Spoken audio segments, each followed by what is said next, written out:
Hello, folks, and welcome back to WCBN Sports' broadcast of Michigan softball. We're still live, still here at Alumni Field. Spirits brighten considerably due to the outcome of the Michigan basketball game against the Louisville Cardinals, but we're going to get back to business because we've got a pitcher's duel on our hands right here. Megan Betza in the circle for the Maize and Blue. A 17 strikeout, 7-inning, 2-walk, no-hit effort in her last run against this Kent State lineup. And she looks to do it all over again this Sunday afternoon, looking to give the Wolverines a sweep in their home opening series. The lineup she will be facing leading off yet again and playing left field yet again is Vanessa Skwersty. Hitting second, playing center field is Emily Dobbin. Hitting third at shortstop now, Maddie Grimm. Hitting fourth at first base, Holly Spears. Hitting fifth in right field, Allie Luther. Hitting sixth, the designated player, Bailey Brownfield. Hitting seventh, pitching, Ronnie Ladines. Hitting eighth, the second baseman, Kelly Abeska. And hitting ninth at third base now, Hunter Bransifort. Behind the plate for the Kent State Golden Flashes will be Paige McCrary, yesterday's catcher. Couple of changes in the defense for the Wolverines. Tara Blanco shifts over to first base. Behind the plate now is Katie Alexander. Courtney Richardson now in the lineup, not being DP'd for. Other than that, largely the same as we're ready to get underway. Behind home plate, your umpire is Brett Damaski. At first base, Mark Sefcik. And at third base, Brian Haraberta. Betza looks in, gets her sign from Katie Alexander. She winds, and the first pitch of the game is straight down Broadway for a called strike one. 2:30 your time at the beginning of this affair. The crowd has thinned out in the right field bleachers. Still a modest group here to watch these games. The capper of this weekend series. The 0-1, swing and a miss. Rise ball up above the zone, and Skwersty went chasing for it. The count quickly 0-2 as Megan Betza attacks this Kent State lineup. Betza twists, gets her sign, winds. The 0-2 on its way, swinging a foul back to the screen. It was a curveball that looked pretty flat out of the right arm of Megan Betza. Skwersty able to spoil it and keep the at-bat alive. Skwersty 0 for 2 in last game. Betza gets her sign. She winds. The 0-2 check swing. In my estimation, she went too far. They appealed down to first, and she did. It's a rise ball high and out of the zone. And Skwersty down on strikes. Ho-hum, Megan Betza back at it again. So one up, one down via the strikeout for the Michigan Wolverines ace hurler. She looks in, gets the sign against Emily Dobbin, swing and a miss. Rise ball up above the zone, and Dobbin again gave chase. Dobbin, a junior, hits from the right side. 5 for 30 on the season, 1 double, 5 RBI. She stands toward the back of the box. Not a lot of bend to the knees. Back coiled around, rests on her shoulder. She awaits the 0-1, swing and a miss. Curve ball that was up in the zone, but too overpowering for Dobbin to catch up and get a piece. So the count quickly 0-2. Betza gets the sign, winds. Pitch on the way, swing and a miss. 6 pitches, 6 strikes, 2 up and 2 down to start this game. Megan Betza immaculate thus far. 3 more pitches to go to complete the immaculate inning. It'll be a tough test to do so here against Maddie Grimm, the lefty shortstop. She stands toward the front of the box. Awaits. First pitch misses high for ball 1. First ball of the game from Megan Betza. Grimm, her back foot, her left foot, about in line with where home plate tapers toward a point at the end. Betza comes set. Shrugs her shoulders, delivers the 1-0, swing and a miss. Grimm tardy on that one, didn't get her legs into that swing. All arms, and coming up empty is Maddie Grimm. So the count now 1-1, nobody on. 2 quick outs here in the top of the first. Betza winds, pitch on the way, swing and a miss. Maddie Grimm comes up with nothing but air. The Wolverines still in their blue jerseys. Kent State hasn't changed either. That's about what you would expect, I suppose. Michigan operating on the backs of an 11-3, 6-inning run rule victory. Betza winds the 1-2 to Grimm. That was a riser, and it missed off the plate away for ball 2. The count evens up at 2-2 on Maddie Grimm. 3 for 3 in last game. A single, a double, and a home run back in the first inning. Looking to spark her team with 2 outs and nobody on here in the top of the first. In the second of the doubleheader, the 2-2, swing and a miss. Grimm down on strikes. Megan Betza, with barely any effort, strikes out the side. Off to, well, a great start and a continuation of what she achieved yesterday.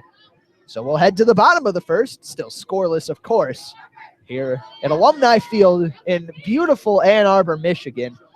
It's dreary out there, but spirits are running high. Everybody in this press box and probably half the fans in attendance were watching the end of that Michigan-Louisville game. And enough can't be said about the development of the big men, DJ Wilson and Mo Wagner. Wagner especially turned into an automatic bucket in the post against some real top-notch defenders in the Louisville Cardinals. And DJ Wilson, man, it's such a luxury to have a guy 6'10" with like a 7.5-foot wingspan who's got the ball skills of a small forward and the free throw touch of a shooting guard. But just onions down the stretch from Wilson. The Wolverines basketball team has been so fun to follow this year. Anyway, in the circle today for the Kent State Golden Flashes, Ronnie Ladines gave up only 2 unearned runs yesterday. That was the extent of the damage from both sides.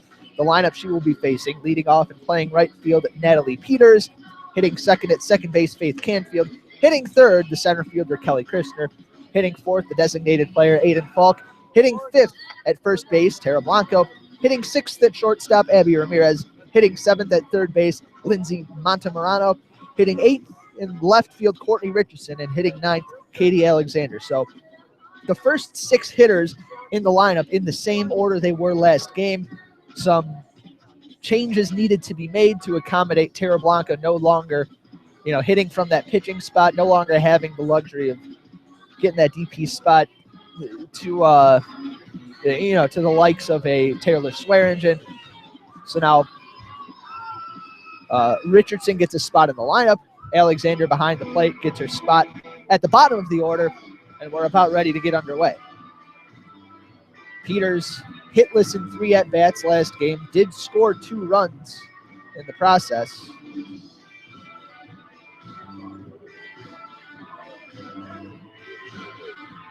So Ladines scratching her leg, steps onto the rubber, the infield up the middle. They're about 3 steps behind the baselines at the corners, a few steps in from the bag.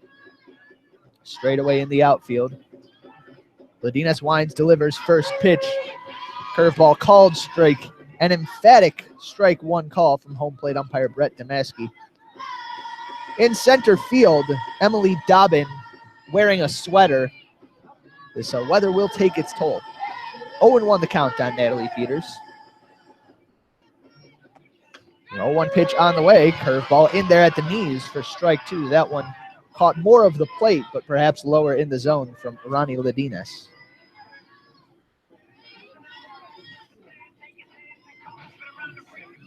Eminem plays over the speakers. A distinct sound. That is the 0-2. Swing and a pop-up. Foul ground. Going to be a tough play for Bransford, but her shortstop, Grimm, will range into foul ground and help her out, making the catch just on the edge of the grass in foul territory for the first out of the first inning for the Michigan Wolverines. That'll bring up Faith Canfield. Canfield, the lone bright spot in the Wolverines offense yesterday against Ronnie Ladines. Went 2 for 2, reached base 3 times, scored a run, did it all. Made some solid contact in game 1, went 1 for 4 then. First pitch on the way. Looked like a rise ball missed high for ball 1.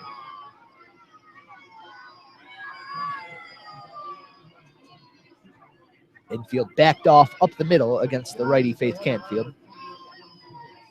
Slight bend in the knees, holds the bat pointing toward the sky. The 1-0, slow curveball misses off the plate, low and away for ball 2. And we saw from McCrary behind the plate, she caught Ladines yesterday. Not much of an arm and also not exceptional with the glove, but perhaps more of a comfort level with Ladines as Canfield swings and skies one, a moonshot to straightaway center field. taking a few steps in and making the catch is Emily Dobbin, a can of maize off the bat of Faith Canfield. 2 up, 2 down for the Wolverines in the bottom of the first, and that brings up Kelly Christner. Christner 2 for 4 in last game, has been seeing the ball quite well this weekend. Hit the ball hard off of Ladinas Saturday afternoon.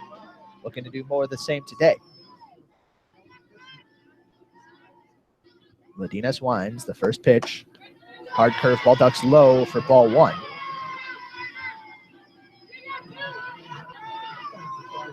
Infield and outfield straight away on the Michigan lefty.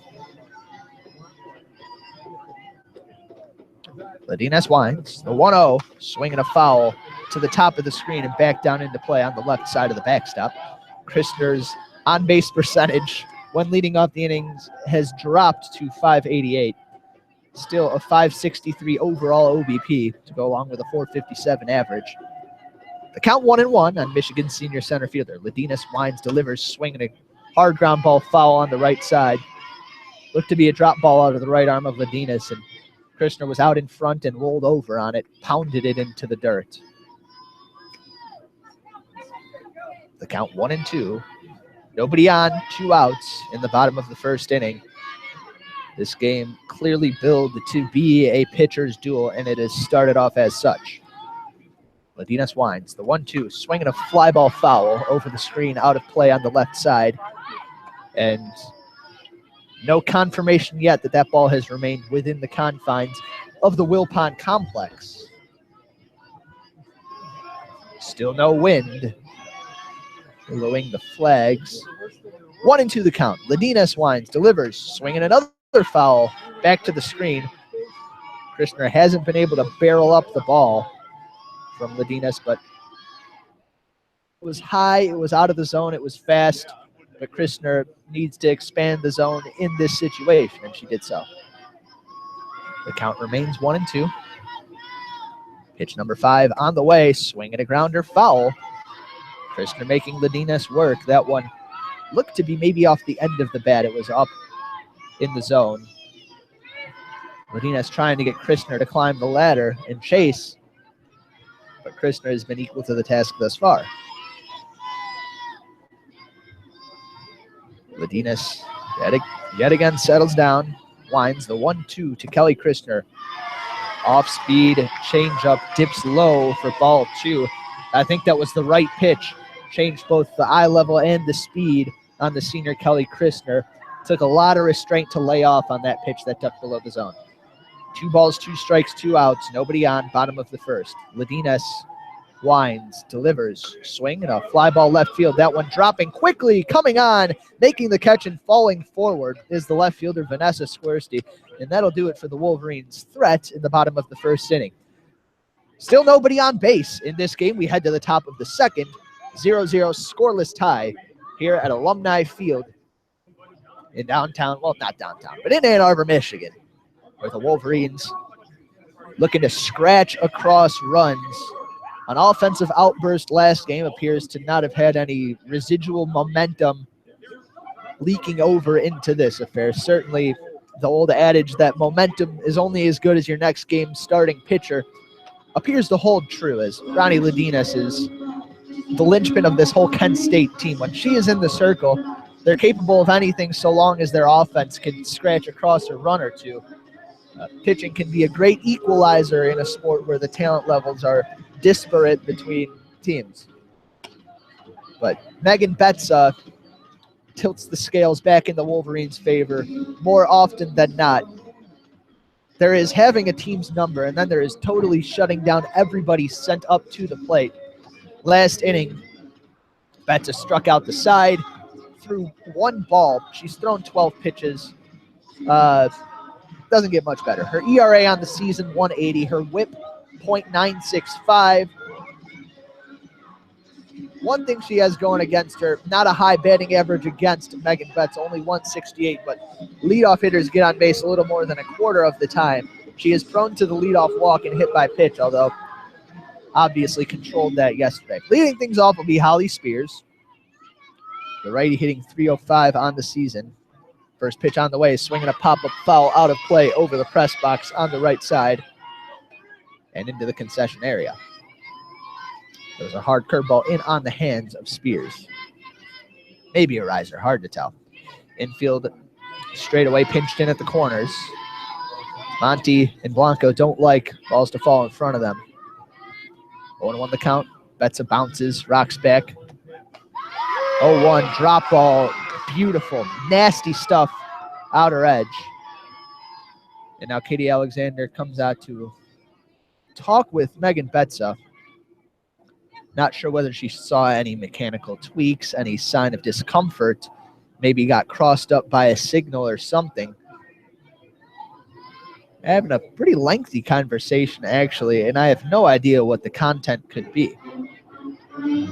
Either way, Alexander retreats to her spot behind home plate, and the count remains 0-2 on Holly Spears, the junior, playing first base in this one. Infield's back up at the corner. The bunt no longer an option. The 0-2 swing and a miss. Rise ball up and out of the zone. 4 up, 4 down via the K. Megan Betza, he said it yesterday, defies adjectives. She is as good as they come this weekend. That'll bring up Allie Luther. Luther right field for the second straight game. The first pitch on its way, swinging a foul back to the screen. A riser, and Luther couldn't come on top of that one. The Kent State dugout chanting Allie Luther's name. I would say it's to no avail, just because of how good Betts has been. The 0-1, swing and a miss. Hard curveball up above the hands, above the belt, below the letters. Looked to be on the outer edge. The count quickly 0-2 on Allie Luther. Betza gets her sign. She winds the 0-2. Rise ball misses high and outside for ball 1. Changing the eye levels. That's a good pitch to set up maybe something in on the hands, maybe a drop ball low and out of the zone. Luther with an open stance may be susceptible to pitches falling off that outer edge. Betza winds. The 1-2. Swing and a miss. At bats, merely a formality with Megan Betza in the circle. 5 up, 5 down, all strikeouts. That's going to bring up Bailey Brownfield, the sophomore outfielder, playing designated player today, hitting .360 on the season. The lefty, slight frame, stands toward the front of the box, a wide stance. Weight evenly distributed. First pitch, big hack and a miss at a pitch just below the eyes. 0-1 the count. Infield and outfield playing straight away. Haven't been needed so far this game. The 0-1 on its way. Swing and a miss. Brownfield can't find it. Megan Betza ahead in the count, 0-2. And you wonder why Brownfield's even stepping back into the box the way Betza's going. The 0-2 on its way. A rise ball just missed off the plate away. Brownfield's chased a couple up and out of the zone. That was a close pitch, maybe too close to take, but a savvy eye from the lefty sophomore Brownfield. She rests the bat on her left shoulder, lifts it up ever so slightly. The 1-2 on its way, check swing, she didn't go. Curveball misses high. Alexander shouting some words out to Betza, and now Jennifer Brundage, arms specialist, coming out to talk to the righty in the circle. I have no idea what's going on. This is the first 2-ball count that Betza has had. It must be something, either injury related or mechanics related, attitude related. Who knows? She's, struck out all 5 batters she's seen. She's 1 strike away from doing it again to Brownfield. I am certain that these mound visits are of consequence. They got to be occurring for some reason, not just to chat with Betza. But I cannot divine the reason at the moment. Count 2-2. Betza back on the rubber. She winds, delivers, swing and a tapper. Just got a piece of the drop ball. A vicious drop ball, probably in the 60s as far as speed goes. ducked under her hands, and Brownfield, to her credit, at least made contact. The count stays 2-2, 2 outs. This will be the 6th pitch of the at-bat. Betzel winds, delivers, fastball, misses high, rise ball, I should say, and the count runs full on Bailey Brownfield. She has battled in this at-bat.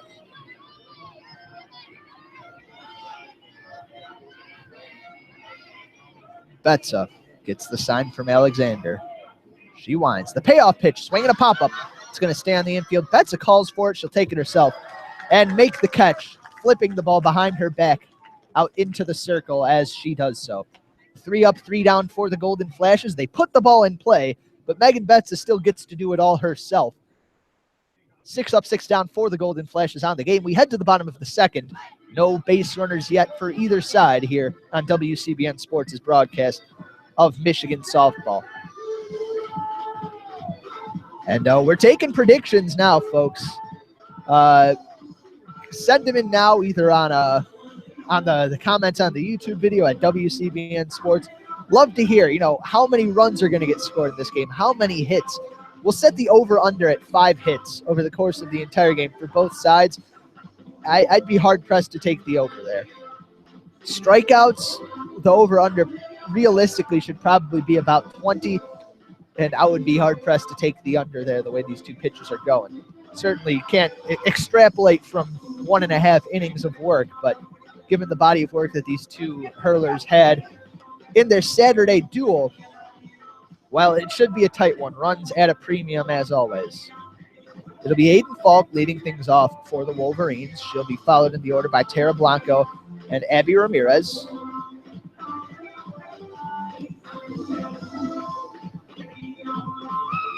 Meanwhile, baseball is still playing. I'll get that score up in just a second. To my knowledge, they're having more success today against NIU. Well, it actually looks like they are tied, or they were tied in the bottom of the 9th. That game going into extra innings. We don't have the coverage of that game, unfortunately, but something to watch, something to at least monitor wherever you can get live stats on baseball. I'll try to relay the outcome of the game at the very least. Aiden Falk leading things off. 2 for 4 with 3 RBI last game. First pitch on the way from Ladina, swinging a fly ball, towering, tailing down the left field line. Long run for the left fielder Swirsky, but she settles under it and makes the catch. Way too much air under that for it to cause any real damage. 1 up, 1 down on 1 pitch for the Wolverines here in the bottom of the second inning. And that's going to bring up Tara Blanco. Blanco 0 for 2, a walk and a hit by pitch last game. And, fans are all waiting with bated breath for the hit that's going to break her out of this slump. And I'm sick of bringing it up every at-bat, so maybe I'll ease up. First pitch on the way from Ladina, swinging a foul out of play. Over the press box, over the screen, behind home plate. And a breaking glass sound effect over the PA. 0-1 after the awkward swing from Tara Blanco. Ladinez winds the 0-1 pitch. Hard curveball misses off the plate inside. The count even at 1-1.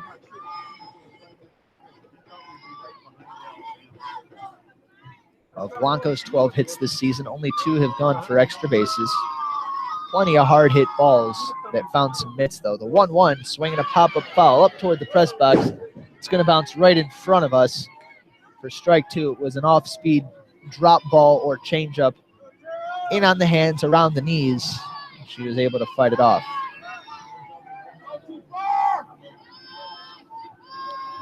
So 1-2 the count. Ladinez winds, delivers.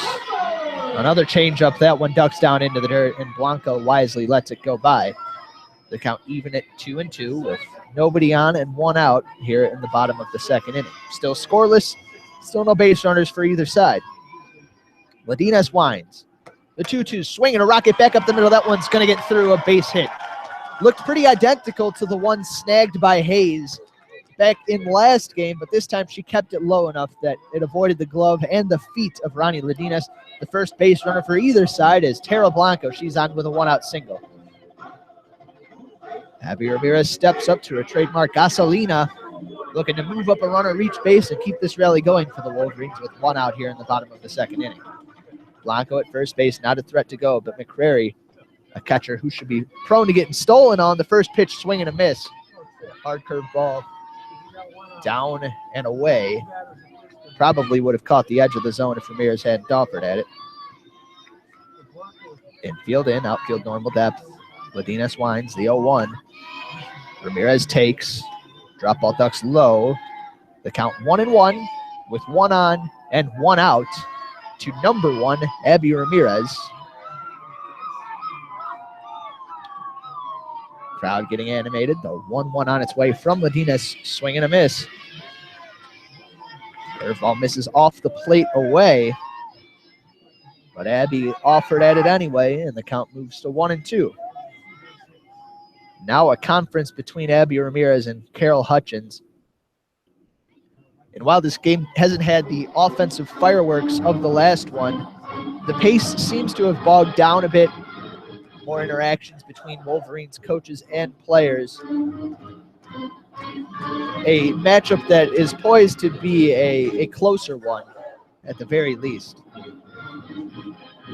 The outcome very much in doubt as long as Ladenas is in that circle for the Kent State Golden Flashes. 1-2 the count. Ramirez holds the bat out in front. Ladenas rocks back. The 1-2. Ramirez takes. Fastball, rise ball misses high for ball 2. 2-2 now on Abby Ramirez. She went 2 for 3 last game. Holds the bat out in front. Pulls it back. The 2-2 swing and a grounder right back to Ladenas. She fields, flips to second for 1. That's going to be the only one they're going to get. They get the lead runner. Heads up play from Ronnie Ladenas to cut down Tara Blanco there. And now going to second base is Ramirez. The throw is in time. She took off before Ladenas had the ball back in the pitcher circle, tried to take advantage of a lack of attention from Kent State. But to her credit, Ladenas turned, fired it down to the bag. Covering was the shortstop Grimm, and she made a tag on a bang-bang play. Really fascinating stuff. I'm not sure if Ramirez did that of her own accord or whether she was urged down that way by first base coach Bonnie Thole. But as it stands, it is an unusual double play to end the Wolverines' threat. And as such, they've still sent the minimum to the plate. Through 2, still scoreless. 1 hit on either side. We head to the top of the third here at Alumni Field in this finale between the Kent State Golden Flashes and the University of Michigan Wolverines. Fun scenes here as Natalie Peters and Faith Canfield dance with each other from a distance to the tricky song. I don't even know what it's titled. Looks like the Wolverines just won on a walk-off home run on the baseball diamond. I'll report who that was when I get the chance, but they're certainly happy, and who can blame them? It's been a banner day for Michigan athletics, really. That's taking your time to get out to the circle. Jogging all the way in from left field, maybe trying to work something out in the bullpen. Don't really have a set of eyes down there, but I can't tell you what's going on, but it's been a bit finicky today. Megan Betza has high maintenance, if you will. Not a reflection of, her personality or her performance or anything, but that's just the adjective I'd use. She only gets 1 warm-up pitch out in the circle, so you have to imagine she was working something out in that bullpen. Leading things off, Ronnie Ladenas, the pitcher, looking to help out her own cause against Megan Betza. Betza, probably the better of the B&B combo that constitutes the Wolverines' rotation. Medina stands tall and toward the front of the box on the right side. First pitch, bunt attempt, popped up foul off the screen. Montemorano, a late break from third getting in, but eases into a jog as that one does not threaten. So 0-1. We saw Betza get ahead in the count of pretty much every hitter she's faced other than Bailey Brownfield. No, she was ahead in that one too. The 0-1 swing and a miss. Nasty drop ball. Drops from the knees to the dirt, and Ladenas can't golf it out of there. No Vlad Guerrero luck there. The count moves to 0-2 on the pitcher, Ladinas. Betza gets her sign. Alexander set up on the inner half. The 0-2 rise ball misses high for ball one. Ladinas has not had her best weekend at the plate so far.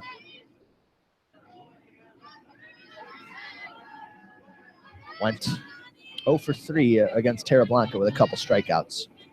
The 1-2 on the way, swing and a ground ball foul down the third base line. Kent State head coach Eric Oakley, a meek attempt at that one, couldn't make the barehanded grab. Maybe a bit biased, but I think Hutch would have had that one. Either way, Ladinas wastes a pitch low and away and stays alive at 1-2. Betza walks back to the rubber, bounces up and down twice. The 1-2, rise ball, not sure where that one missed. The infield wanted it, Betza wanted it. She's not getting the call. Looks a bit incredulous at the moment. Carol Hutchins wondering where it missed. Really a contentious call there from home plate umpire Brett Damaski. The count moves to 2-2. Nobody on, nobody out, top of the third.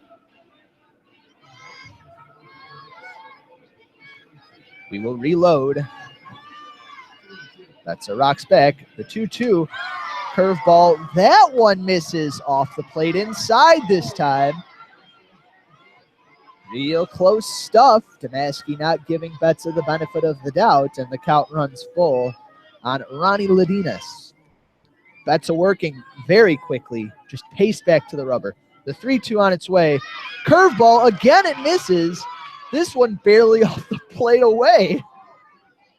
Betza has made about a triangle around each edge of the strike zone and couldn't get the call on any of the pitches. It's a bummer, but it's the first base runner of the game for the Golden Flashes as Ladinas is on with a leadoff walk.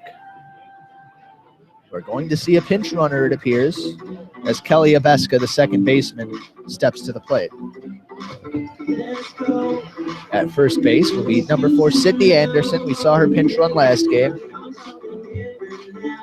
Alexander, probably the less imposing arm of the two Michigan catchers, but we haven't seen her tested that often, so clearly runners are still afraid to go on these Michigan catchers, this Michigan defense.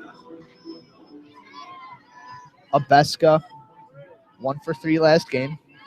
That's a Wines. The first pitch, she squares the bump, pops it up. Alexander's going to have a chance. She makes the catch, ranging back toward the backstop over her shoulder. It's never easy to make those plays getting up from the crouch, but she sprung into action, an athletic snag from Katie Alexander for the first out of the inning. So now that's 1 out, and it's going to bring up Hunter Bransafort. The corner infielder has split time between first and third base. She draws a line in the dirt in the lefty batter's box. She stands on the right side. The first pitch up and in hits her on the elbow. Looks a bit disgusted, maybe frustrated. That one looks like it stings a little, especially in this cold weather. She'll shake it off and get a free bag. So without the benefit of a base hit, Kent State has runners on first and second with 1 out. The top of the order at the plate in Vanessa Skorsty. Skorsty 0 for 2 last game. 0 for 1 today with a strikeout. Megan Betza struck out the first 5 batters she faced. She winds. The first pitch, swinging a foul high off the screen. Curveball, Skorsty under it. The wind now gently breezing out towards center. Betza back on the rubber. Doesn't like to wait. The 0-1, swing and a miss. A drop ball that pulls the string on Skorsty, and the count moves to 0-2. You can see all the fielders pacing around after each pitch, looking to stay loose in this cold. Skorsty holds the bat out in front. Knocks back the 0-2 in the dirt. Great block by Katie Alexander. That one bounced well in front of home plate and threatened to eat her up, but really cushioned it with her body and with her hands. The pitch was a ball. The count moves to 1-2. The infield kind of wide apart up the middle, shading toward none of the holes. The 1-2 check swing. She went too far. Swirsky down on strikes for the second time today. It was a rise ball up and well out of the zone. Betts with a flourish gestures that there are now 2 outs to her outfield. And that brings up Emily Dobbin. Dobbin also struck out her first plate appearance. You're going to hear basically an echo of that for the next 3 hitters. First pitch, drop ball low and away for ball 1. Dobbin now 5 for 31 on the season, 1 extra base hit. A base hit will test the arms of the Wolverines outfielders. They've recorded their fair share of assists this season. A little harder to grasp the ball and throw it on a day like today. The 1-0. Curveball, that one catches the inner half for a called strike 1. Routine stuff from Megan Betts, just pumping it into the glove of her catcher, Katie Alexander. The count 1-1, 2 on, 2 outs. Top of the third. Betts winds. Pitch on the way. A bunt popped up again behind home plate. Alexander springs into action, but this one is going to fall behind her. The count moves to 1-2. These bunts, I would say, don't have much of a chance of success, even if the Golden Flashes get them in play. But nothing else is really working against Megan Betts outside of self-inflicted stuff like walks or hit by pitches. So, you got to try something to shake things up. Betts winds. The 1-2 curveball. Oh, man, I don't know where that one missed. Maybe off the plate inside. Alexander confirms with Damaski that it was off the plate inside. But the crowd a little restless in the wake of other calls made this inning. 2-2, 2 on, 2 out. Betts winds. Pitch on the way. Swing and a foul. There was a long swing started early by Dobbin. She was able to slow herself down enough to just tap that one into the dirt as the drop ball ducked out of the zone. Dobbin, the righty, taps her helmet, takes a few practice half cuts. Back into the righty batter's box. She is more toward the back of the box, maybe about a foot shy of that back line. The 2-2, swinging a pop-up foul. That one's going to make its way over the screen and out of play. And a fine catch made in the crowd by a fan resting back there. It's refreshing to see hands like that after Oakley made his miscue down the third base line. 2-2. Dobbin has fouled off 2 straight 2-strike pitches. 2 outs, 2 on. Pitch on the way from Betts, a swing and a tapper over toward third. Off the glove of Montemurano. Ramirez keeps it in the infield, but that's all she's going to be able to do. Just a glancing deflection, and Ramirez's momentum was going toward the hole. She had to stop, plant, and flail out with her glove to knock that down. If she didn't have the reactions she did, that one gets into the outfield and scores at least 1. As it stands, the bases are loaded. It's an infield hit for the Golden Flashes. They're first against Megan Betts in 10 innings. That brings up Maddie Grimm. Struck out her first plate appearance. Pitch on the way from Betts. Hard curveball called strike outside corner. Grimm, 3 for 3 last game. Not the hitter you want at the plate right now if you are the Michigan Wolverines. Behind in the count now, 0-1. Betts gets the sign and winds. Pitch on the way. Rise ball misses high for ball 1. There's nowhere to put Maddie Grimm. Alexander barking out instructions from behind home plate. Holly Spears awaits on deck. Strong power bat there. Hit a couple of foul home runs off of Megan Betts yesterday. Grimm toward the front of the box. Eagerly awaits the 1-1 for Megan Betts. Swing and a miss. Curveball outer half. Belled high. And it looked to be a bit off the plate. Got Grimm to chase. You can just tell her shoulders pointing upward. She's trying to drive that ball with power over the fence. Got her eyes set on the 200 markers out there. 1-2 the count. Pitch on the way from Betts. That's a curveball that misses off the plate away. The count even at 2-2. We've seen Betts lose a couple of hitters in this inning. Not looking to get to a 3-ball count against Maddie Grimm, but she will throw any pitch in this situation. She shakes off one sign, nods on another. Knocks back. The 2-2. Curveball just misses off the plate outside. Megan Betza hasn't gotten any 50-50 calls this inning.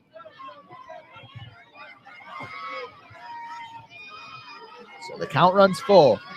Nowhere to put Maddie Grimm. 3-2, 2 outs, top of the third, still scoreless. Betza gets her sign, bounces, rocks back. The payoff pitch, swing and a fly ball, towering but shallow center. Christner has a beat on this one, and she'll secure it with 2 hands. Maddie Grimm, probably a fraction of an inch away from a grand slam with the amount of power she got on that ball. Unfortunately for her, the trajectory was more upward than outward, and Megan Betza gets herself out of a jam. The Golden Flashes load the bases, but can't cash in. We'll head to the bottom of the third inning, still scoreless, here on WCBN Sports' broadcast of Michigan softball. This will be the first doubleheader that I've called in a long time. Certainly the first doubleheader I've called solo, and I think my voice is starting to leave me. So if you've got no other reasons to stick around for the voice cracks that will be sure to ensue in the exciting innings that follow. Ladinas back out into the circle for the Michigan Wolverines. 2 strong innings of work out of her so far. Leading off will be Lindsay Montemurano, followed by Richardson and Katie Alexander. The bottom of the lineup for the Michigan Wolverines.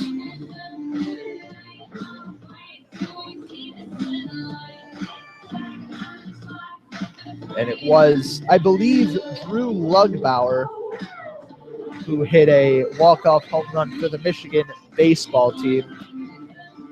He's always had plenty of power. Just needed to square it up, and evidently he did against the Northern Illinois Huskies.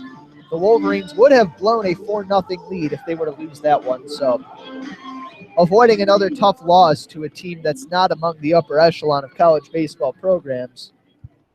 The Wolverines will look to win the series in their next game there, but the Wolverines here looking to sweep their series against the Golden Flashes.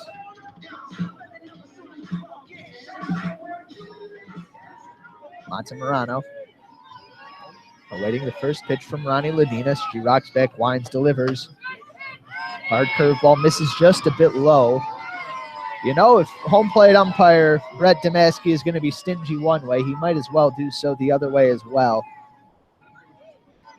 And that one was a very close pitch. Ladinas takes her time, gets the sign, rocks back, delivers the 1-0 check swing. And that one caught a lot of the plate. The count even at 1-1 on Lindsay Montemurano. Ladinas, a smoother, more compact delivery than Janelle Hayes, who pitched last game. A lot of bend deep at the waist before she rocks back. The 1-1 curveball just misses off the plate inside for ball 2. It's not that deep of a bend, actually. It's not as pronounced as Hayes's. But a little bend over at the back as well as at the hips. Infield and outfield back against the righty Montemurano. She awaits the 2-1 offering. Thought about it. Looked like a rise ball missed off the plate away, and the count moves to 3-1 on Lindsay Montemurano. Never shies from an opportunity to get on with the walk. A .419 on-base percentage will attest to that. Ladinas winds the 3-1. Curveball called, strike outside corner.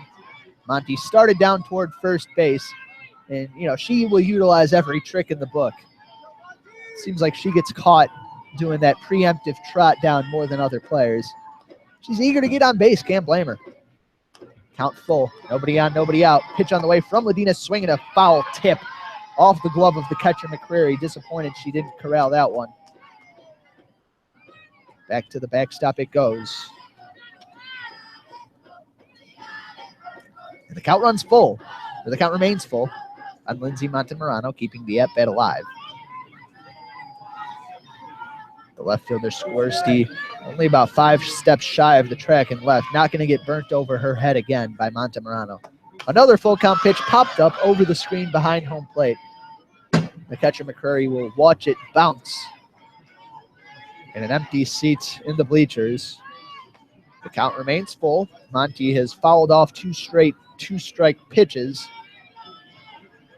The ensuing pitch will be the 8th of the at-bat. Ladinas hasn't had to work very hard. The Wolverines have been aggressive at the plate, but Monty driving up the pitch count ever so slightly.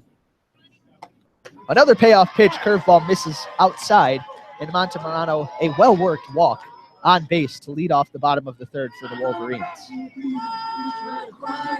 Looks like she is going to head to the bench. The Wolverines utilizing a pitch runner. Well, we've seen Thais Gonzalez today. We've seen Nikki Wald. We haven't seen Haley Hoganrod yet. And we will see Nikki Wald yet again for the Wolverines. Courtney Richardson, the hitter for the Maize and Blue. Her average down to 237 on the season. Exchanging words, having a conversation with Carol Hutchins, nodding in agreement with whatever her coach said. She'll step into the righty box as McCrary ambles out in front of home plate. The catcher taking slow, deliberate steps, coordinating her defense.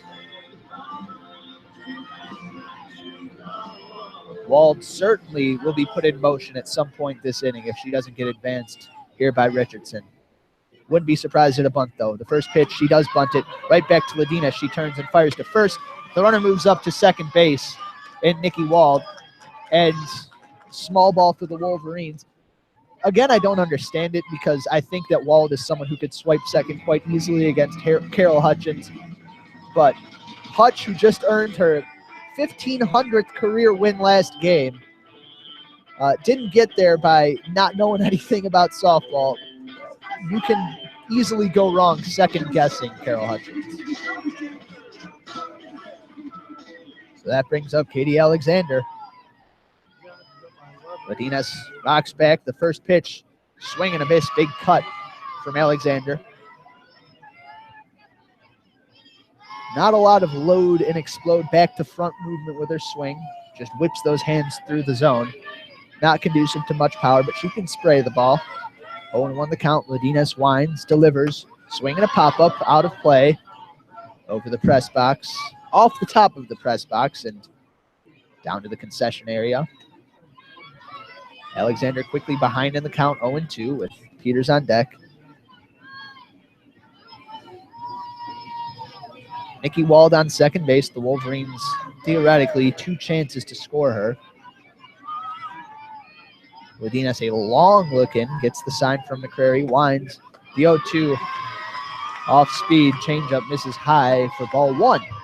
Easy take there for Katie Alexander. That one started around her eyes. Didn't have much dip to it. Now 1-2 on Alexander. She stands toward the front of the box. The 1-2 swing and a miss. Alexander down on strikes. Overpowering curveball from Ronnie Ladinas. Looked like it caught a decent portion of the plate, but Alexander not catching up to that one after maybe adjusting to that changeup.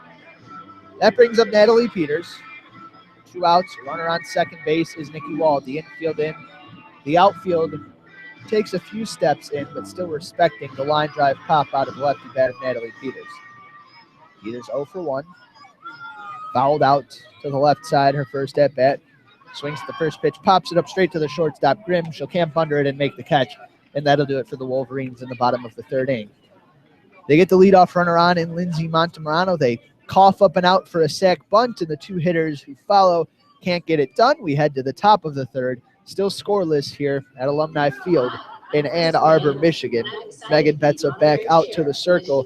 Hasn't gotten the run support that her teammate Tara Blanco did last game, but that is to be expected against a hurler the stature of Ronnie Ladinas.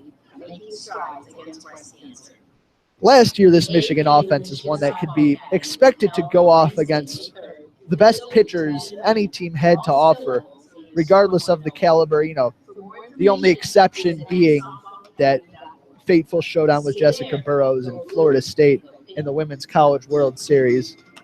I mean, they also lost 8-0 to Florida, to be fair, in that regular season. But this offense has taken a step back. And while Ladinas is a very impressive pitcher, you do want to see more out of this team because they're not going to stop running up against elite pitchers if they want to achieve the ambitions that no doubt they have set for themselves in the regional and even beyond that. At some point, they've got to get a spark from someone and not just one person. Got to come from several hitters. The power hasn't been there for the Wolverines. An offense that was pretty reliable at getting balls out of the yard, yet to hit a home run this season, or this weekend. Only one last week in Lexington. And I have faith that this team will turn it around, but at the same time, plenty of time to go in the season, but it'll get late pretty early if they can't scratch across some runs. Holly Spears leading things off for the Golden Flashes. First pitch drop ball called strike. Outside corner, good spot there from Megan Betza.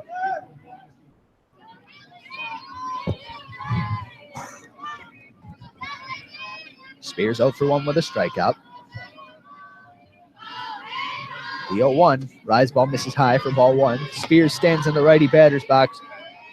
Her front leg twisted inward. Her front foot almost pointing parallel to the taper of home plate. Slightly open stance as it is. The 1-1. Drop ball. Missed off the plate outside. Similar spot to that first pitch, but couldn't get the call. And the count moves to 2-1 on Holly Spears.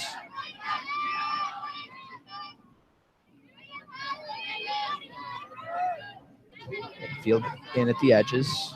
Montemurano and Blanca backing off ever so slightly to 2-1. Off the fist, slowly rolled to Canfield. She'll field and flip to Blanco for the first out here in the top of the 4th inning. That's ever dominant, not quite the pace that she set for herself in yesterday's affair. She has given up a hit, albeit an infield single.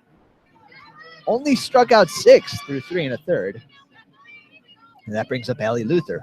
First pitch, rise ball misses high for ball 1. Luther, stop me if you've heard this before, struck out in her first at-bat. However, she sports a .516 on-base percentage on the season. 6 for 20 at the plate to go along with 8 walks. That's a winds. The 1-0. Curveball, that one catches the inside portion of the dish for a called strike 1. 1-1 the count. Nobody on, 1 out. Top of the 4th inning. Still a scoreless game. Betza gets her sign. She winds the 1-1. Luther squares to bunt, pulls back. It's a rise ball that misses the zone and pops off the glove of Alexander into the backstop. The wild pitch or pass ball doesn't move any runners up because there are no runners to move up. The count now 2-1 on the tall, imposing Allie Luther. The 2-1 on its way. Drop ball froze Allie Luther. Caught her window shopping, and the count moves to 2-2. Really hard to get the timing on a pitch of the caliber of Megan Betza. And even when you time her right, you still got to make contact with the ball itself. The 2-2 drop ball misses low and away. Good take there. Strong one from Allie Luther. Not sure what she could have done with it if she tried to slap it somewhere, but it was a close pitch. So the count runs full on Allie Luther, as patient as they come in this lineup. The payoff pitch, swing and a foul tip into the glove of Katie Alexander. Strikeout number 7, 1 for each day of the week for Megan Betza. That's going to bring up Bailey Brownfield. Popped out to Megan Betza in her last at-bat. The lefty still hitting .353 on the season. Stands toward the back of the box to start off. Swings and rockets the first pitch foul down the first base line. Took one hop and got past Tara Blanco, who is ever so slightly off the line. She might have had that were it to stay fair, however.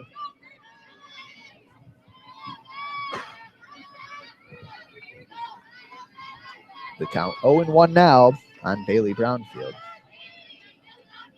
Infield and outfield straight away. Richardson, the left fielder, a little toward the line. Shading toward the opposite field. 0-1 curveball called. Strike on the outside corner. Beautiful spot there from Megan Betza. Unhittable pitch. So Brownfield now behind in the count. 0-2. Found herself in a similar spot back in the second inning. Worked it full before popping out. The 0-2 rise ball misses high for ball 1. Brownfield also a patient hitter. 10 walks on the season to go along with 10 strikeouts. That in a mere 51 at-bats. Not adjusting for other plate appearances. 1-2 the count. Nobody on, 2 outs. Betza delivers, swinging a ground ball foul down the first base line. It was a drop ball. Brownfield was out in front.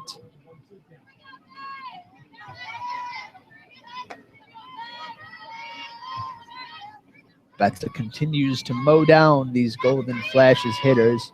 They're going to rue not taking advantage of an opportunity in the top of the third. Betza winds once again the 1-2. Swing and a miss. Bailey Brownfield down on strikes. A rise ball out of the zone. High, but Brownfield couldn't climb the ladder. Betza with 8 strikeouts through 4 innings. So, in case you're bad at arithmetic, that's 2 per inning pitched. Not quite on pace with her, a little bit ahead of her season-long pace, as she has 151 strikeouts in 84.1 innings heading into this game. But that's still so close to 2 strikeouts an inning.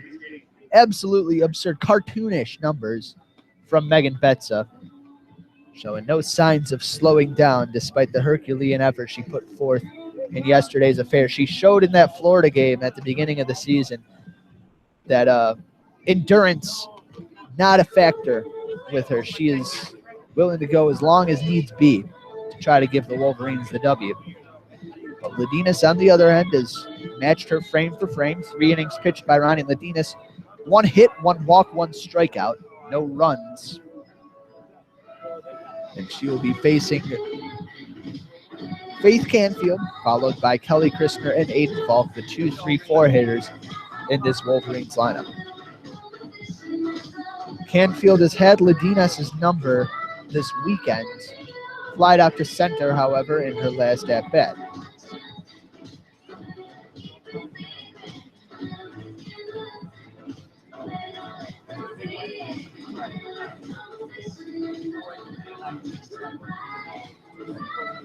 Canfield taking her final practice swings.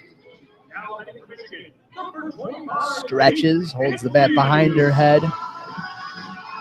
Windmills it a couple times, and now steps into that righty batter's box as we're about ready to get underway here in the bottom of the 4th. Ladinas looks and gets her sign from Paige McCrary, winds and delivers the first pitch. Hard curveball misses low for ball 1. Just a reminder, you are listening to this game on WCBN Sports. Please subscribe to our YouTube channel if you haven't already. Throw a like on the video. Follow us on Twitter at WCBN Sports. All that good stuff. The 1-0 off-speed pitch catches the outer half at the knees for a called strike 1.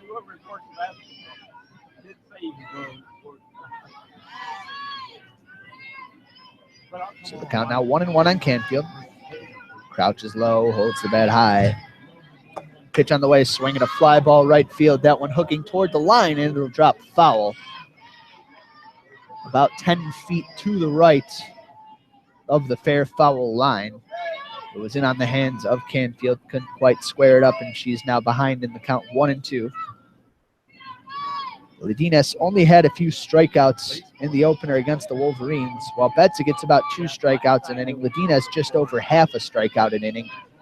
Different styles, but similar levels of success for the 2 hurlers. The 1-2 swing and a line drive off the glove of Ladinas. Knocked down. The third base throw to first off the dugout railing. Oh, Ronnie Ladinas must have just seen her life flash before her eyes. A thunderbolt off the bat of Faith Canfield. And I mentioned she was seeing the ball well against Ronnie Ladinas, but almost ended her outing and sent her to the emergency room. God credit her for even getting anything on that. And then Bransford down at third base almost collected it and made the play. I think Canfield would have beaten it out off of the deflection. But either way, the throw sailed over the glove of the first baseman, Spears, and off the protective railing at Michigan's dugout. That brings up Kelly Christner, Canfield at first base. I really hope Carol Hutchins doesn't have her bunt here. The first pitch, she squares the bunt, pops it up, foul. It doesn't make sense to me. Canfield has been so successful stealing bases. We have an overwhelming amount of evidence that McCrary's not great at cutting down base runners, and you're taking the bat out of your best hitter's hands here. I'd understand it at a different point in the lineup, not here. Ledines looks in, gets the sign from McCrary. She winds, pitch on the way. Christner swings and lines one, base hit into left field. Stopping at second will be Canfield. And what do you know? Christner pulls the bat back, offers a swing, and lines a base hit. The Wolverines have 2 on, nobody out here in the bottom of the 4th. You know, that's why I'm not a fan of the small ball approach. I have no doubt that Coach Carol Hutchins is going to ask Aiden Falk to bunt runners over now. And, you know, that's a little more acceptable given that you'll be moving 2 runners into scoring position, cutting off the force outs. Runs still are at a premium. Falk maybe not the hitter to do it with. The first pitch, swing and a foul back to the screen. Color me surprised. Falk got the green light. The count 0-1 on the first baseman, the lefty. Rather, the designated player in this one. Infield and outfield straight away, maybe a little toward the pull field on the lefty Falk. Flied out to left, her last at-bat. Weight back on her back foot, the 0-1 on its way. Curveball in under the hands and inside for ball 1. So interesting, a bunt attempt with a runner on first, and now nothing in the first 2 pitches from Aiden Falk. We'll see if it pans out. Ledines winds, the 1-1, check swing, flies ball misses high, the count moves to 2-1. I guess I kind of default to calling any pitch that misses high a rise ball because it makes sense to me that that's where it would be targeted, but as I have disclosed in past broadcasts, it's possible I'm getting them wrong. 2-1 the count now on Aiden Falk. 0 for 1 day, 309 on the season. The pitch on its way. She swings and lines one down the left field line. That one's going to get fair. Into the corner it goes. 1 run will score in Canfield. Christner takes a big turn. Rounding third, she will score. It's a 2-run double for Aiden Falk. She clears the bases and gives the Wolverines a 2-0 lead here in the bottom of the 4th inning. Such a solid piece of hitting from the lefty Falk. Took that pitch on the outer half and just went with it, depositing a line shot down the left field line. Long run there. They did have Falk shaded toward the pull field, as I said, so Squirski did not have a chance to relay and cut down Christner at the plate. Christner, plenty of speed, beat it out with ease. A pinch runner at second base for Falk will be, it appears, Thais Gonzalez. And the complexion of this game has changed for the Wolverines now. Tara Blanco at the plate. Still nobody out. A runner on second base in Gonzalez. And Ledines, as vulnerable as she has looked throughout this weekend. That is, you know, maybe the kind of break where the ball would have tailed foul over the course of the past few weekends for the Maize and Blue. It's refreshing to see one land on the right side. So Blanco at the plate, 1 for 1 on the game today. A single right back up the middle in her last at-bat. Medina's going to have to rally. This is the most adversity she has seen this weekend. We saw her unravel in the 4th on Sunday. First pitch to Blanco, curveball off the plate inside. She ducked out of the way, backed out, I should say. It almost hit her, but then cut back over the plate, almost caught the edge. Either way, it's ball 1. Blanco slowly strides back to the righty batter's box. Ledines winds. The 1-0 squares to bunt, pulls back, and it's a called strike on the outside corner. Might tell by the tone, but I don't know about that one. Either way, count 1-1. Gonzalez still down at second base. Blanco at least thought about bunting her over to third. third baseman, Bransford, even with the bag. At first, Spears a couple steps in. The 1-1 curveball, that one a called strike. Belt high outside corner, good spot there. And Blanca behind in the count 1-2. I'd love to see her average or her stats with 2 strikes because it feels like she finds herself in this situation nearly every at-bat. Not necessarily to her detriment, though this season the stats haven't been there. The 1-2 on its way from Ladinas. Rise ball starts high, stays high. The count's even at 2-2 now on Tara Blanco.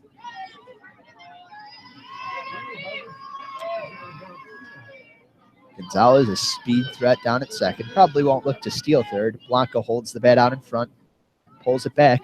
The 2-2, swinging a pop-up foul off the roof of the press box. That one headed straight toward me, actually, only about 15 feet too high. Count remains 2-2. This will be the 6th pitch of the at-bat to Tara Blanco. Still no outs, bottom of the 4th. The Wolverines out to a 2-0 lead on the strength of an Aiden Falk 2-run double. Ladinas winds, the pitch. Curveball misses low and away. Good eye from Tara Blanco. She has really worked hard to get this count full in this at-bat. We'll probably see a better pitch to hit here, though she is quite selective. Ladinas, long look in, rocks back. The payoff pitch, swing and a line drive left field straight at Skorsty. Oh, man, almost took her head off, but she makes the catch anyway. Tara Blanco has got to be shaking her head going back to the dugout.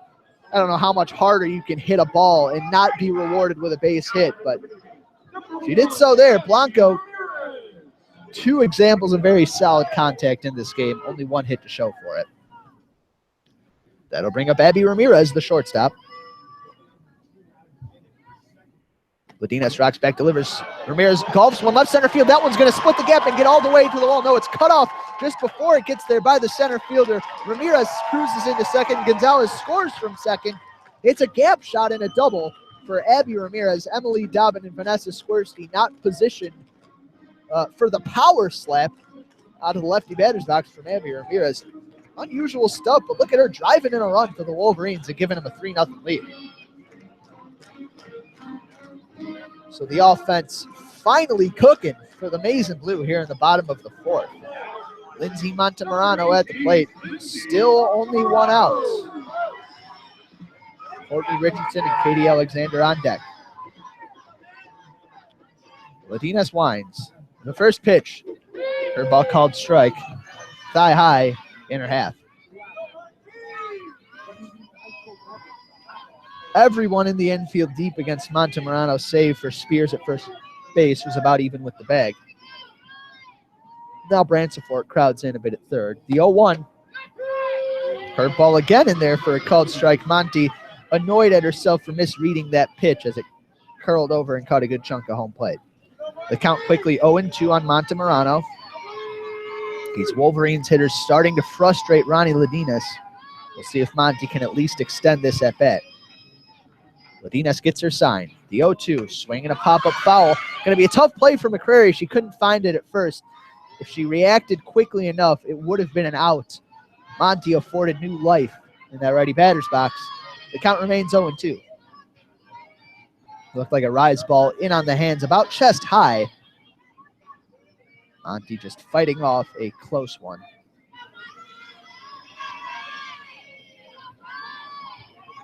So Ladinas looks in. Long look, now rocks back. The 0-2 pitch, swinging a pop-up. Shy of third, Bransford charges in and makes the catch on the infield dirt. Not great contact from Montemurano, a defensive swing with 2 strikes on her, and that's the second out of the inning for the Wolverines. They've tallied 3. Abby Ramirez on second base represents a 4th if Courtney Richardson, now at the plate, can drive her home. Richardson, a sacrifice bunt in her last plate appearance. First pitch on its way, swinging a foul to the top of the screen on the right side behind home plate for the first strike to the sophomore left fielder.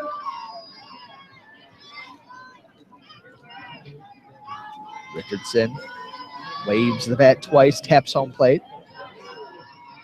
Back to her spot, feet wide apart, middle of the box. The 0-1 from Ladina, swinging a fly ball straight away center field. Dobbin, already shaded toward right center, will cruise over and make the catch for the final out of the bottom of the fourth inning. But not until after the Wolverines add 3 to the scoreboard. They lead this one 3-0 heading into the top of the fifth. And that is, given how Megan Betza has performed against the Kent State Golden Flashes this weekend, probably an ample cushion, but you don't want to count your chickens before they hatch. This Golden Flashes lineup has at least one hitter capable of uncorking something special in Maddie Grimm. Nobody else has really shown us anything so far against Betza. It'll be the 7, 8, 9 hitters in the lineup, Ladinas, Abeska, and Bransefort going for the Golden Flashes. Ladinas, a many-pitch walk. She was Kent State's first base runner in her last at-bat. Betza peppered the edges of the strike zone, but by the judgment of home plate umpire Brett Damaski, could not find the zone. A defensive substitution made by the Wolverines, Taylor Swearingen out there at third base. It remains to be seen whether she will also take Monty's spot in the lineup. I'd imagine she will, but hard to know as the crowd and the team gets into YMCA playing over the loudspeakers. So Ladinas yet to record a plate appearance in today's game. An at-bat, I should say. She's got a plate appearance. She's got a walk. Betza's ERA on the season down to 1.74. Her win-loss record deceptively mediocre at 7-5. But she has shown to be the workhorse of this staff. And it's nice to see her do her job against these Kent State Golden Flashes. We'll see if she has 3 more strong innings of work in that right arm. Ladina stands toward the front of the box, stands tall, holds the bat high. The first pitch, she squares to bunt, stabs at it, misses. It's a curveball that misses missed the zone maybe, but it doesn't matter. It's a called strike anyway. That was a word salad right there. 0-1 the count on Ladinas. That's a winds, delivers. Hard, flat curveball just misses off the plate inside perhaps. The count 1-1 on Ladinas, who stands probably at about 6 feet. You'd expect it's a big and pretty easy strike zone to hit, but that's a struggled at it so far this game. That's a bounces twice, twists. The 1-1 curveball. That one again misses off the plate inside. Ladinas must have put like a hex or a force field around home plate because she has gotten every borderline call to go her way while at the dish. Coach Carol Hutchins exchanging words with Brett Damaski. She knows better than to vehemently argue balls and strikes right here. Again, the content of that conversation I kind of wonder at. Alexander out to share some words with Betza. Infield and outfield straight away for the Wolverines. Krishner maybe a step or two into left center field, but Richardson shaded toward the line. The 2-1 on its way. That looked like a rise ball, misses well high and outside. And for the second at-bat of the game, Ladinas in a 3-ball count against Megan Betza.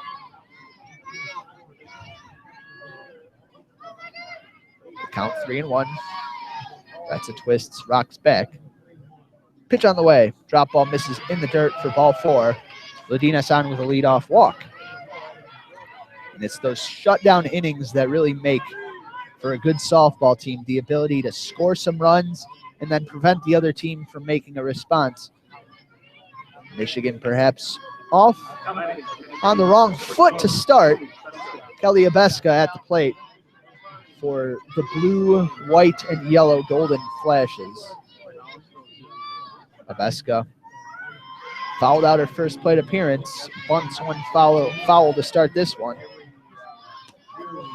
And it's got to go both ways. I will question the small ball approach here against Megan Betza. You need 3 runs. You don't need 1.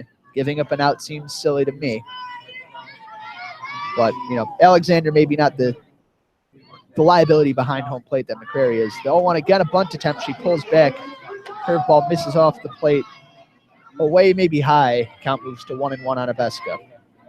She looked steadfastly committed to bunting it here. Looks down to her coach, Eric Oakley, at third base. He relays the signs.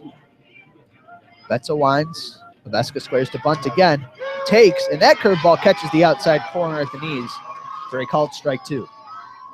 Great location there from Megan Betza. In a sack bunt situation, there's a lot around the zone that you can offer at. So it really speaks to the precision of Betza's delivery that she forced Abeska to pull back. So 1-2 now the count. Abeska slightly open stance, slightly Knoblauchian, and how she holds the bat as the 1-2 breaking ball misses low and away for ball 2.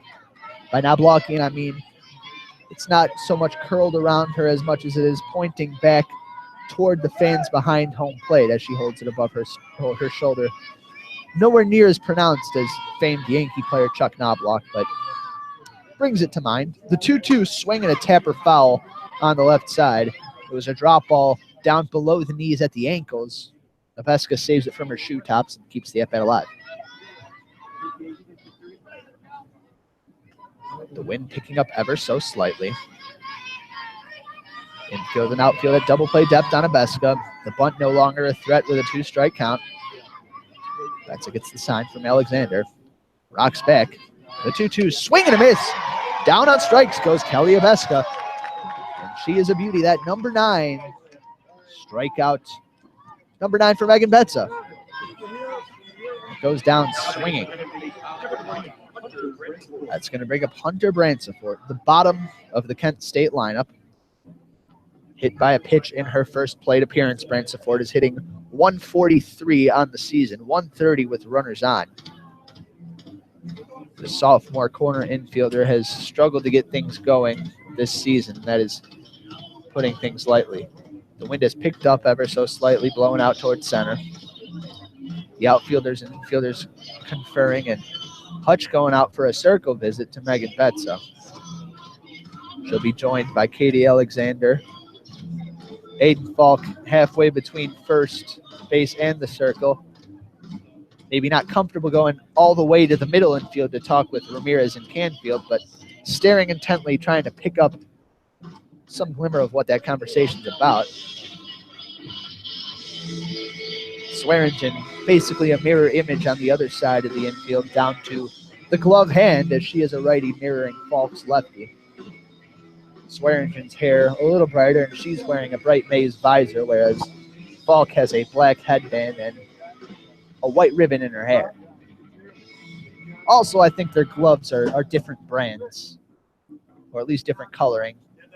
To my eye, looks like Falk has a Wilson glove. Can't tell. Swearingen's a little too far away. The conference in the circle broken up by home plate umpire Brett Damaski, trying to get things going. And now the entire infield confers in the circle. Must be a lot to talk about, though. For the life of me, I don't know what they're saying. All smiles as the team breaks and retreats to their defensive positions. So as we get back underway, 1 on, 1 out here in the top of the 5th inning. Ronnie Ladinas, the runner on first base. And I think some sort of substitution was made. Perhaps we'll...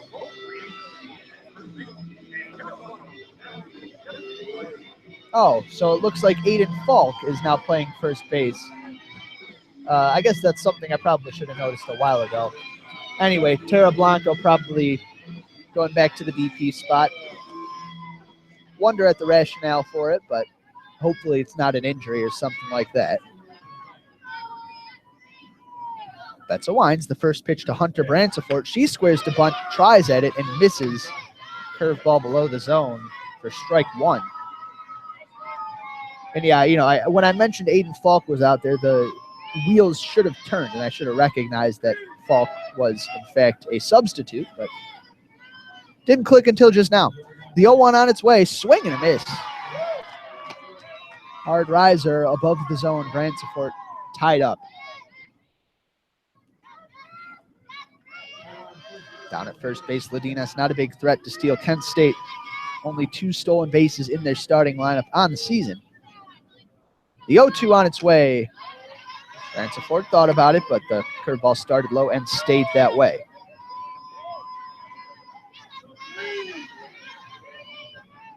Bransford doesn't even leave the box to take any practice hacks. She is engaged and ready to go. That's a winds. The 1-2, swing and a miss. Down on strikes goes Hunter Bransford. Betsa has reached double digits, 1 for each finger and 1 for each thumb. And she's got plenty of room to rack up some more. Only through 4 2/3, 10 strikeouts. That'll bring up Vanessa Squarsty. I'll give you 2 guesses as to what she did in her first 2 at-bats. She comes up with 2 outs and a runner on first base. It's still Ladinas, desperately seeking some sort of support. She got on base. She's trying to help herself out. And it looks like a pinch hitter, actually. It'll be Kristen Echo at the plate, hitting for Vanessa Squarsty. Got to get something going, as I alluded to. Squarsty struck out in her first 2 plate appearances. Just a different look against one of the most feared pitchers in the Big Ten. First pitch, curveball called strike at the knees, outside corner. Beautiful spot. Sarah Groenewegen, perhaps the only other pitcher who could lay claim to the title of most feared pitcher in the Big Ten. Unfortunately, we won't see a duel between the two until maybe the Big Ten tournament, but those are the standards for each other. The 0-1, off speed, called strike, outside edge. That one above the knees, about thigh high. The count quickly 0-2 on Kristen Echo. The righty more toward the back of the box, now steps forward. Knees splayed inward, perhaps to counteract the breaking ball, the drop ball. The 0-2 on its way, swinging a foul off the hands and toward the Michigan dugout.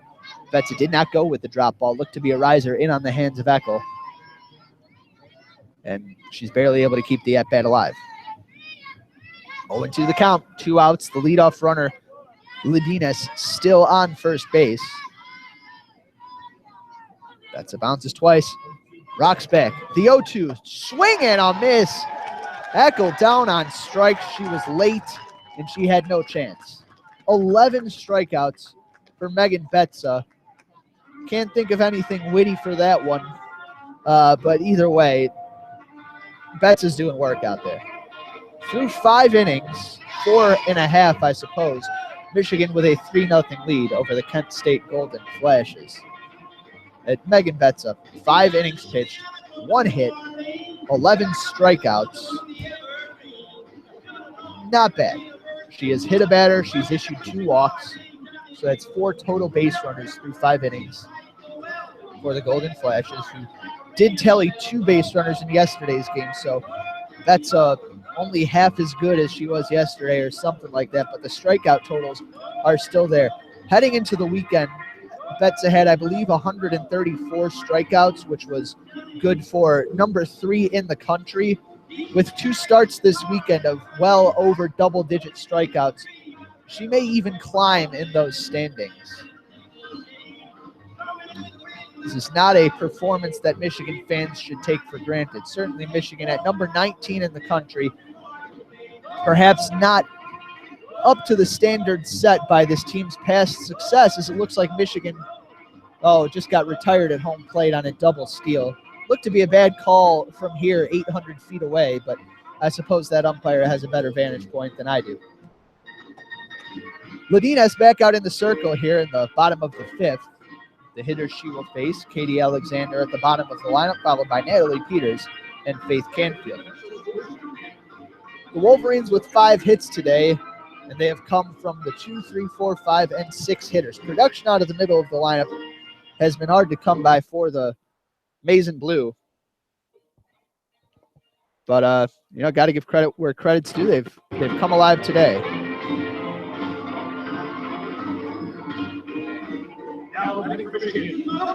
Alexander, a swinging strikeout in her first at-bat.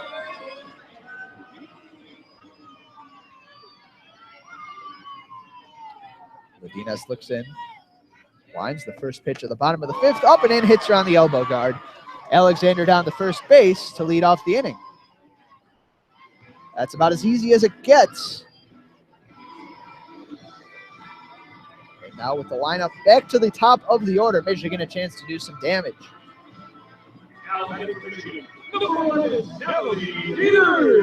Hutch relaying signs to the hitter, Peters, and the runner, Katie Alexander. We've seen the Wolverines bunt more often than not in this situation. Peters certainly showing it for now. Squares to bunt, pulls back, curveball called strike at the knees. Close call, but a good spot from Ronnie Ladinas. Hutch touching her left arm with her right hand. Ears, chest. Relaying her signal in some sort of code. The 0-1. Swinging a grounder right back to the circle. Fielded by Ladinas. She throws to second to cut down the lead runner and Katie Alexander. But they will get no more than that. A hard hit ball from Natalie Peters. I thought that she was going to square to bunt yet again. Caught me by surprise, but not Ladinas, who is more than ready to field her position. Number 25, Faith Canfield. That'll bring up Faith Canfield. Canfield 1 for 2 on the game today. Almost took Ladinas' head off in her last at-bat. A line drive single off her glove. First pitch curveball off the plate away for ball 1. Squaresty, the left fielder, shaded a little toward left center off the line. Luther straight away and right. The rest of the infield back against the power hitting righty.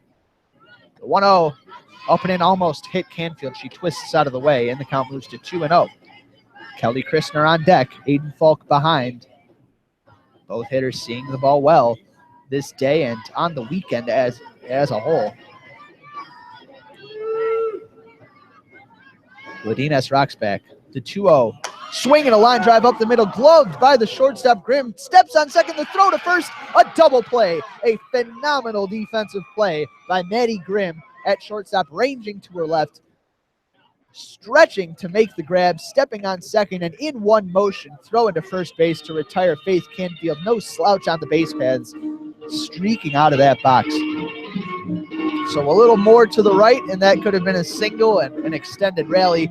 As it stands, a double play to end the inning for the Wolverines. Hutch, a wry smile as she shakes her head, heading back to the dugout. She knows the Wolverines have been hard done by some hard luck.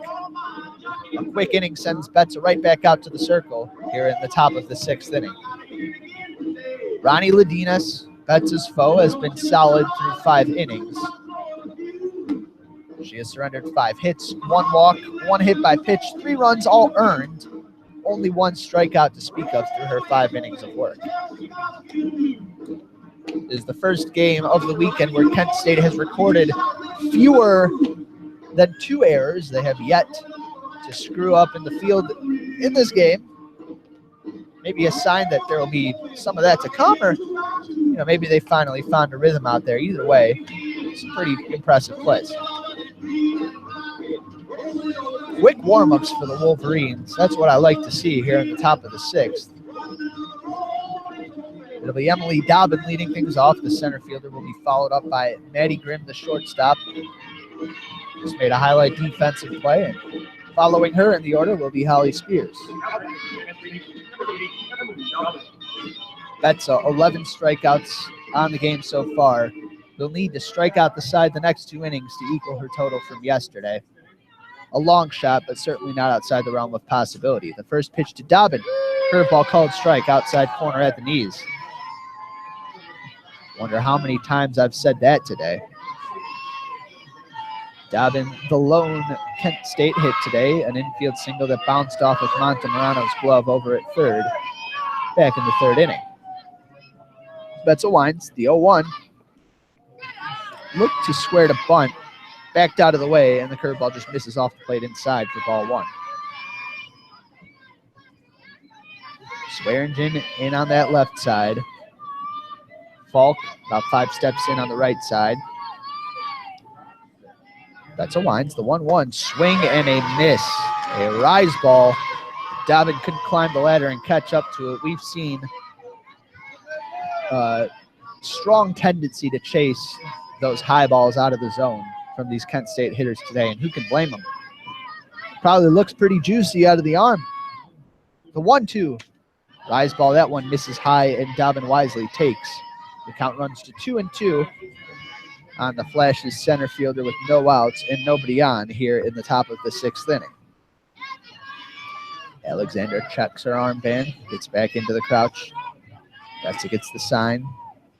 Twists, rocks back, the 2-2 on its way. Curveball just misses low. And the count runs full on Emily Dobbin. Unlike in some performances, Betsa is not missing by much when she is missing today, and she has rarely, if ever, missed over the plate. The 3-2 on its way. Swinging a pop-up right side. Falk skidded a bit, but gets under it and makes the catch. It's a foul pop-out for the first out of the inning. So Betsa, unless this one goes into extras for Betsa, doesn't really have much of a ring to it. Anyway, not going to get 17 Ks most likely. That brings up Maddie Grimm, 0 for 2 with a strikeout and a flyout to center. The first pitch, curveball called strike, backdoor outer edge. Grimm came to bat with the bases loaded in the top of the 3rd inning. That was the Golden Flash's best and pretty much only chance to score today. Hit a towering flyout to shallow center. She was 3 for 3 last game off of Terra Blanco. The 0-1, a bunt popped up past Megan Betsa in the circle, but Aiden Falk, the first baseman, first cut in, then cut to her right to make the catch in the air. The Kent State offense playing pepper with Aiden Falk down at first base. A couple of pop-outs her way. She's fielded her position easily. So 2 up, 2 down. Both pop-outs to the right side. That brings up Holly Spears. Betsa winds, delivers. The first pitch, swing, and a pop-up to the right side. This one, more distance on it. Peter's going to call off Canfield, charges, and makes the catch on the run. A 1-2-3 inning for Megan Betsa. No strikeouts to speak of. Uncharacteristic, but I'm sure she will settle for getting the job done. She's at 94 pitches through 6 innings of work, and we head to the bottom of the 6th inning. Michigan leads this one 3-0. Megan Betsa has thrown 13 shutout innings this weekend, looking to make it 14 next inning, but hoping for a little more run support as Michigan will send the middle of their order to the plate. It'll be Kelly Christner, followed by Aiden Falk and Terra Blanco. And as this may be the penultimate inning break, I'll take this moment to once again thank everybody who has tuned in and stuck with me throughout these 2 broadcasts. It's been fun to call. I'm grateful for the wonder that is the press Wi-Fi, as it allowed me to watch the basketball game while calling. And I also appreciate that no one held me accountable for being a little distracted on the broadcast during those times. It's always fun to spend days out here at Alumni, and this team has rewarded my attention, although, not because I've been calling it or anything like that. The pitching has been dominant. The hitting has been there. Not dominant, but there at least, which is an upgrade.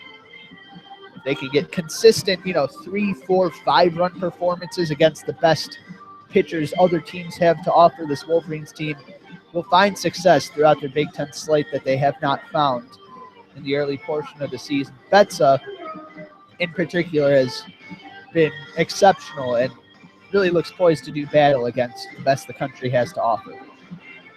Kelly Christner leading things off. Flied out to left field, her first at-bat.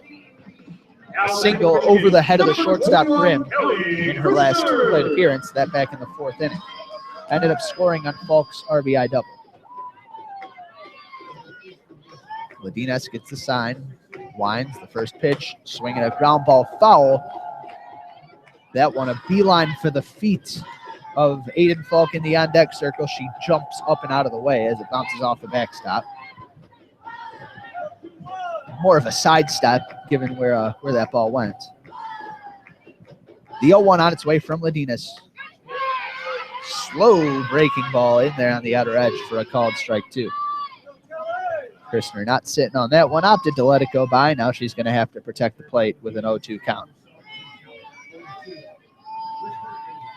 Ladines gets the sign. Rocks back. The delivery. Swinging a ground ball foul on the right side. A high, hard one out of the right arm of Ronnie Ladines. Christner got it with the end of the bat.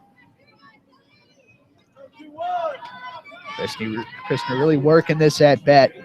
16 walks as opposed to 5 strikeouts on this season, in which she's hitting around 460. Ladines winds. The 0-2 to Christner. Swing and a tapper foul. A drop ball dipping out of the zone. Ladines probably a bit frustrated that Christner spoiled that pitch. It's exactly where she wanted to put it. So 2 straight 2-strike foul balls for Kelly Christner. Still an 0-2 count. Nobody on, nobody out. Bottom of the 6th, the Wolverines lead 3-0. Ladines winds. The 0-2 yet again. Changeup called, strike 3. Froze Kelly Christner. She's caught window shopping in that lefty batter's box. So 1 up, 1 down for Ladines here in the bottom of the 6th.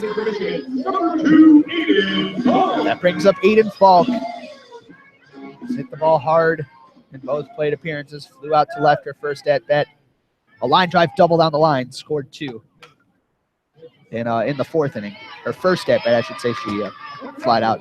Fouls the first pitch off her inside foot. Falk shaking it off. She's got a heavy shin guard on that right leg, but probably missed it to at least some degree there. 0-1 the count. Ladines has attacked these Wolverines hitters in the bottom of the 6th. She winds, pitch on the way, swinging a fly ball, left field, got some tail, got some carry, back toward the track, and it's off the glove of Swirsky, who collides with the wall, and she is shaken up out there. The training staff going out instantly. She is still down in a heap. She's moving, but face down out there. Falk's going to cruise into second with her second double of the game. But at the moment, nothing matters other than the health of Vanessa Squirsty, the left fielder. We've seen her get turned around by balls with that right to left tail off of the bats of lefty hitters time and time again. More often than not, she's, however, been able to acquit herself well. An inconsistent defensive performance, but, you know, when you're really just trying to save runs, you get into sort of a panic. Sometimes you lose your account of where exactly the warning track is, where the wall is. And while I think at the end of that play, she was more focused on making the catch than protecting herself, she kind of fell to protect herself, but at the same time fell just too close to the wall. She's up on her feet. She's going to draw some applause from the crowd, rightfully so. That's a gutsy effort from Squirsty. I'd be surprised to see her stick in this game, but crazier things have happened as a bevy of coaches and staff have headed out there into left field. And it looks like she's going to make the walk back to the dugout. There's really no sense in forcing her to gut out what is essentially, it's a non-conference game, already trailing by 3 runs, and you really want to look out for the welfare of the student athlete in question.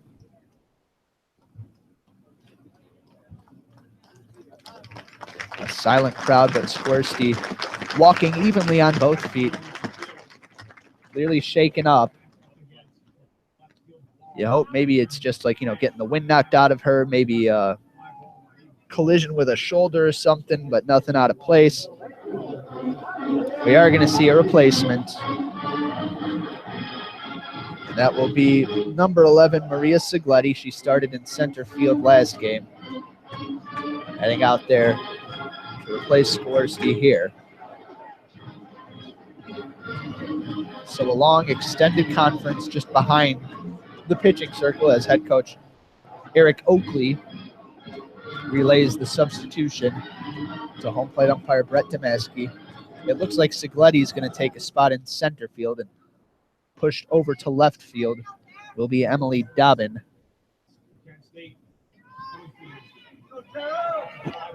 So that's going to bring up Tara Blanco. She has hit the ball very hard in 2 plate appearances.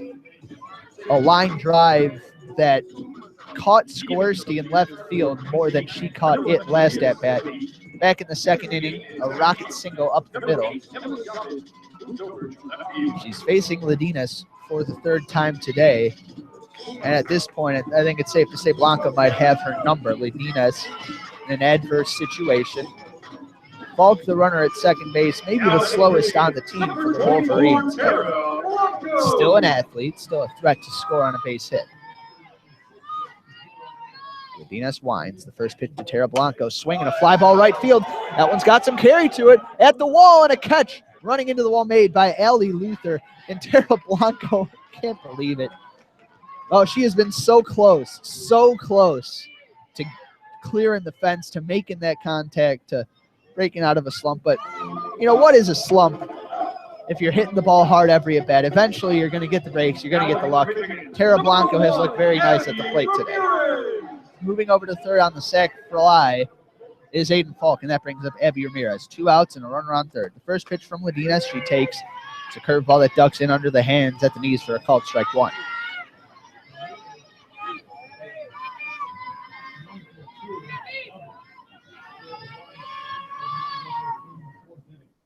So Ladinas rocks back. The 0-1 to Ramirez, swinging a slow roller, gloved on the backhand by Ladinas, throwing the dirt to first base. Scooped out of there by Holly Spears.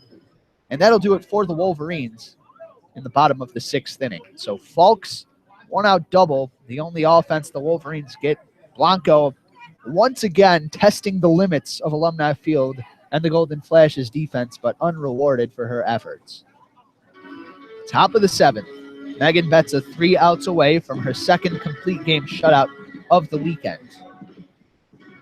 She's got 11 strikeouts, got a 1-2-3, quick 1-2-3 inning in the 6th. She will be facing the 5, 6, and 7 hitters in this Kent State lineup. As of now, that is projected to be Allie Luther, Bailey Brownfield, and Ronnie Ladinas. But Eric Oakley has shown a willingness to go to his bench. So we may see, not those players.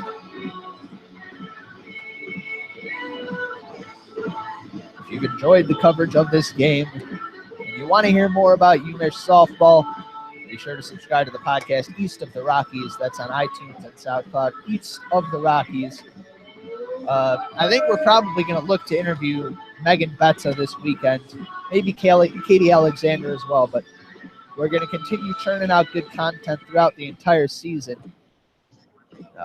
The access to players is much appreciated, as always. Leah, the SID, out of town for now, but always does a stellar job of hooking us up and making things run smoothly here at Alumni Field. So I think it will be Allie Luther leading things off against Megan Betza. She's 0 for 2 with 2 strikeouts. Made a fine defensive play to rob Tara Blanco last inning. First pitch swung on, popped up, right side. Falk and Canfield calling for it. They collide, and Falk makes the catch. Typically, the infielder in the middle has priority in that kind of a situation, but Aiden Falk, definitely, both players had an easy read on it. Not sure who to blame for that collision, but at the very least, they recorded the out and no one got hurt. That's going to bring up Bailey Brownfield. 0 for 2, a pop out and a strikeout. First pitch curveball called strike outside corner.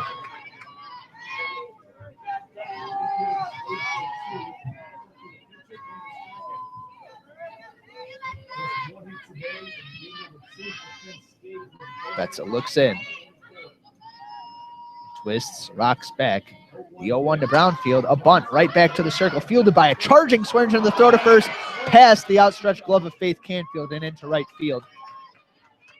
You admire Swearingen's assertiveness there, but Canfield's momentum going from second base over to first made it difficult for her to reach back across the body and glove that throw. That's going to go down as an error, probably a throwing error on Taylor Swearingen.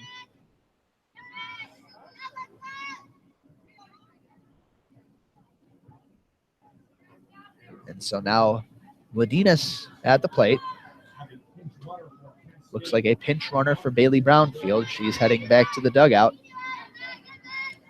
Not a particularly well-placed bunt, but it definitely did the job. And at first base, it's Vanessa Vaudin.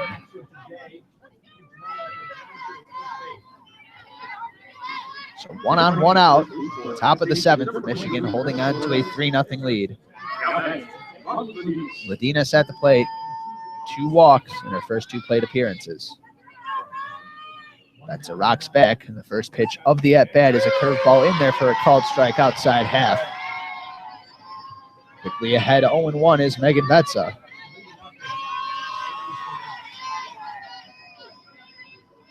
Ladinas back in the box, ready to go. Betza back onto the rubber. Bounces once, rocks back. The 0-1, swinging a pop-up foul off the top of the screen. A riser in on the hands of Ronnie Ladinas, tied her up. And Betza ahead in the count, 0-2 now.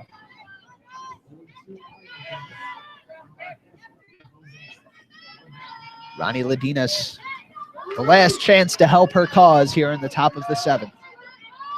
Only 1 hit on the day for the Kent State Golden Flashes. Betza winds the 0-2 swing and a miss. Ronnie Ladinas looking to rally, comes up with nothing but air. And Megan Betza is 1 out away from capping what would be one of the best weekends of her career. Thus far, she has thrown 13 2/3 innings, and she has only given up 1 hit, and that hit, an infield single off the glove of Lindsay Montemarano. So Betza, 1 bad break away from really some history with the Wolverines. Her no-hitter against Kent State yesterday was her 4th in her career, and oh so close to number 5 today, but she's 1 out away from having to settle for 14 shutout innings with a crap ton of strikeouts. Janelle Hayes pinch hitting for the Golden Flashes. She pitched in relief last game. That's a winds. The first pitch to Hayes, swing and a miss. Coming off the bench real cold, a large ask from Eric Oakley of his righty pinch hitter Hayes. 0-1 the count. Vaudin has shown no signs of action down at first base. Hayes toward the front of the box. Feet evenly spread. The 0-1 from Betza. Curveball hits Hayes, perhaps on the leg. And now, while Betza has been so good today, the tying run comes to the plate.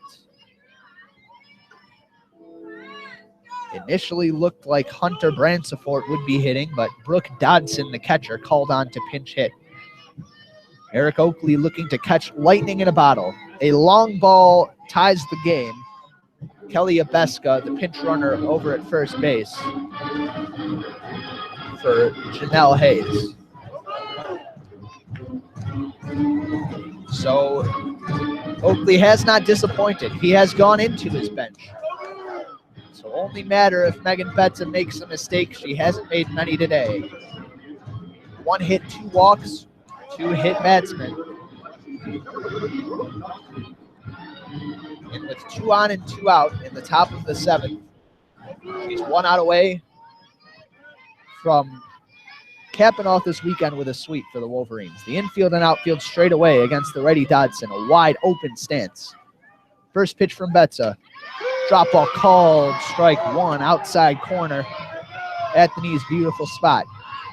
Dodson probably taken until she got a strike there anyway, but there's nothing she could do with that one.